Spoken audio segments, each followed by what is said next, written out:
आपकी एक छोटी सी गलती आपके घर में दरिद्रता को आमंत्रित तो नहीं कर रही है। क्या होता है जीवन में, जाने अनजाने में हमसे ऐसी गलती हो जाती है, उसका प्रभाव हमारे पूरे जीवन में, हमारे परिवार पर, हमारे बच्चों पर, हमारे माता पिता पर, सब पर होता है। आप आज मैं बात करने वाला हूँ दरिद्रता और लक्ष्मी के बारे में। क्या होता है, कभी हम बहुत सारा धन कमाते हैं फिर भी धन रुकता नहीं। उसका कारण रहता है कि हमारे घर में दरिद्रता का प्रवेश हो गया। अच्छा, आपने एक देखा होगा दुकानों पर या घर में कि नींबू और मिर्ची साथ साथ टंगी रहती है। आपने देखा होगा, कई बार आपने देखा होगा, कई दुकानों पर आपने देखा होगा ये दृश्य।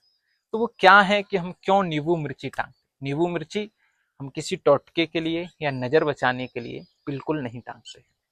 नींबू मिर्ची के पीछे का राज है कि जो दरिद्रता है उसको खट्टा पसंद है, उसको तीखा पसंद है, और जो लक्ष्मी है उसको मीठा पसंद है।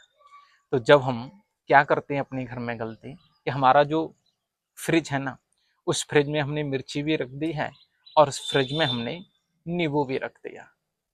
और ये दोनों चीजें जहां एक साथ होंगे वहां दरिद्रता अवश्य आएगी, क्योंकि दरिद्रता को खट्टा और तीखा पसंद है। आपने नींबू मिर्ची एक साथ रख दी है तो निश्चित रूप से आपके घर में दरिद्रता प्रवेश कर गई है, क्योंकि उसका भोजन उसको वहां मिल रहा है। इसलिए दुकानों पर नींबू मिर्ची एक साथ टांगते हैं। आपने गौर किया होगा कि वो दुकान के बाहर टांगते हैं, अंदर नहीं। नींबू मिर्ची हमेशा दुकान की बाहर टंगी मिलेगी।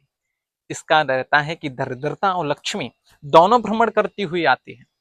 जब दरिद्रता आती है, हमारे घर में प्रवेश करती है या हमारे दुकान में प्रवेश करती है, और उससे दरवाजे पर ही तीखा और खट्टा दोनों मिल जाते एक साथ, नींबू और मिर्ची दोनों एक साथ मिल जाते हैं, तो वही वहां खा के वहीं से वापस हो जाती है।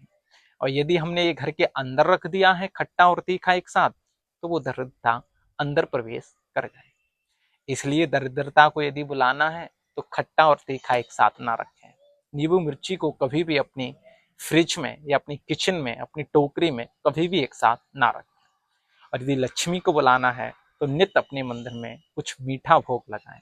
इसलिए आप देखोगे कि भगवान को, देवताओं को कभी भी खट्टा या तीखा भोग नहीं लगता है, हमेशा मीठा भोग लगता है, क्योंकि देवताओं का ये प्रिय भोजन है। इसलिए आप सब लोग आगे से ध्यान रखेंगे कि अपने घर में कभी भी